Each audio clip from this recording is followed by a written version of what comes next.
For the latest breaking news and rumors in Texas Tech athletics, be sure to hit that subscribe button here on the Back to 12 podcast. We'll be talking about Texas Tech football all year long, Texas Tech men's basketball, and if they can turn the ship around, there's some positive news on that front today in today's video. But then we'll talk about Tech baseball, we'll talk about Lady Raider basketball, softball, and everything in between. If it's Texas Tech athletics, we'll talk about it right here on the Back to 12 podcast channel. Let's jump into the news today for Texas Tech football and men's basketball. Starting with football, you had a couple of guys enter the transfer portal, one in Syrncese, Massey. And you may know that name because, well, last year when Texas Tech hired Joey McGuire, there were three guys that flipped to Texas Tech. He was one of them, originally an Arizona State commit, signed with Texas Tech, was there last season, but took his red shirt and didn't play for the Red Raiders. He is now in the portal. Now, the other name that entered the portal is probably a little bit more interesting for some, and that is Trey Cleveland. Trey Cleveland is one of those guys that I personally was really high on. I like his skill set a lot, but I don't know how he quite fits in the offense, and it just seemed like he struggled a little bit this year, and maybe it was due to injuries because he had a couple, but he has entered the portal as well. And the reason I know a lot of people are wondering, oh, is this a big deal, is because obviously the wide receiver coach left with Emmett Jones going to Oklahoma. Texas Tech hires Justin Juice Johnson, and not even 24 hours later, Trey Cleveland is in the portal. I think it was probably one of those things where, hey, listen, it was probably going to happen regardless kind of deal. And when you look at what Trey Cleveland did in his 3 seasons with the Red Raiders, he appeared in 24 games, had 41 career catches, 566 yards, and 2 touchdowns. Remember, he was from Arlington in the DFW area, originally a 3-star prospect, and I really like his game. It was just one of those things where I think Trey is looking for a bigger role, which is 100% understandable, more playing time, wants to show off his skills and see the field with his remaining eligibility. No hard feelings. He actually went to social media and tweeted something out, which I don't know the last time that I saw somebody say this right away, right? But it was a really cool message, and this is what Trey Cleveland had to say about Texas Tech. I am truly blessed to be able to say I had an opportunity to be a Texas Tech Red Raider. I am grateful for all the people who supported me throughout my time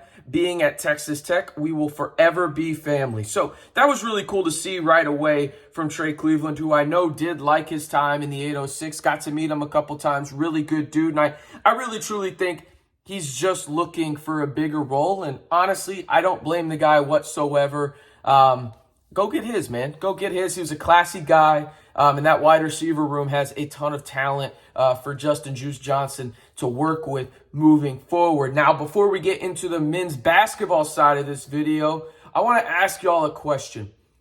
Do you think Texas Tech men's basketball rides the ship? They're 0-4 in Big 12 play. Injuries have been an issue. Lack of adjustments from the coaching staff. Mark Adams questioned effort earlier today in a press conference with the media before they head out to Austin for their game against a top 10 Texas team who had a thrilling win against TCU on Wednesday night. Just let me know. Y for yes, N for no. Do you think Texas Tech men's basketball rides the ship this season and kind of gets back on track and maybe has the potential to sneak in as a tournament team later on down the road? Now, the positive news for Texas Tech men's basketball today came from head coach Mark Adams, where Fardaws Aimaq has officially returned to practice. Today was his first practice. I don't think he's going to play against UT. Mark Adams did say that he will have to be cleared to get into game action by both the trainer and the doctor for Texas Tech athletics. But a lot of people have asked me, hey, RC, how does Fardaws impact this, right? Like, here's the thing. I've prefaced this in a couple other videos as well. Please do not think Fardaws Aimaq is going to be the savior. Please do not think that. That, first and foremost, is not fair to him and the injury and the process of coming back from that, and I don't think it's fair to this team either. But I do think Fardaws will help this team get in the right direction, right? Like, do they get all the way in that direction? I don't know, but he's definitely going to be a key piece if they do. Because he's one of those guys where I've had multiple staffers on the Texas Tech men's basketball team tell me, hey, we were building our offense around Fardaws because we think he helps things for Kevin O'Banner, for Pop, Devion. We really like what he does for us in terms of just different situations in the half-court setting. So I think he's going to improve the team. Now, I don't think he's going to come out and play 25 minutes right away. I don't think that would be fair to him. But I do think that he is going to make an impact when he is on the floor for the Red Raiders.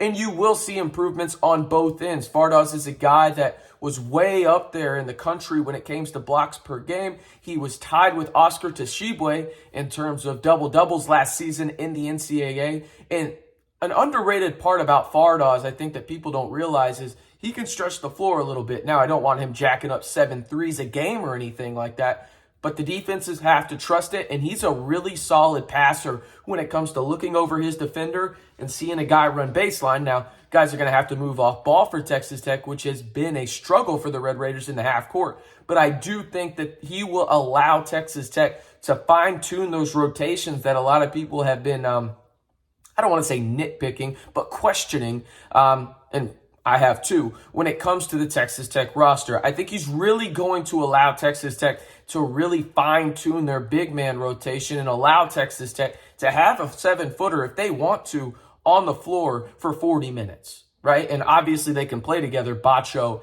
and Fardaws. But I think the most interesting lineup for me and what I'm looking for is, do they run both Bacho and Fardaws out there with Kevin O'Banner at the 3 and allow Kevin to really space the floor, get into that right corner, and have Bevion and Pop on the floor together and just create a ton of space, allow Fardaws to maybe play that stretch 4 position and really create chaos when it comes to mismatches on the defensive end and make teams on the offensive end have to respect the space that Fardaws can create as a 7-footer and maybe take a big man out there as well. And hey, Daniel Bacho's no slouch on the perimeter as well when it comes to passing, although I know he struggled the past couple games when it comes to passing. I think he's still a better passer than some of these past few games really dictate for him. So again, the big news in Texas Tech athletics, well, over the past 24 hours, is they hired a wide receiver coach, did the Texas Tech football team from Baylor, who was the running back coach, but has previous experience in D1 college football, not only playing the position, but coaching it as well, and Justin Juice Johnson. But then they had Trey Cleveland and Massey hit the portal as well. But on the men's basketball side, the big positive news ahead of the Texas game, where Texas Tech looks to get their first Big 12 win of the year, is that of Fardaws Aimaq. He will be back at practice for the Red Raiders, and his return seems imminent, hopefully here in the next couple of weeks, if not sooner. I'm RC Maxfield, reminding you one more time for the latest breaking news and rumors when it comes to Texas Tech athletics. Not just football, not just men's basketball. We're talking Lady Raider basketball, baseball, softball, track and field, you name it. If it's in Texas Tech athletics, we'll talk about it here on this channel. You know what to do. Hit that subscribe button right here on the Back to 12 podcast channel.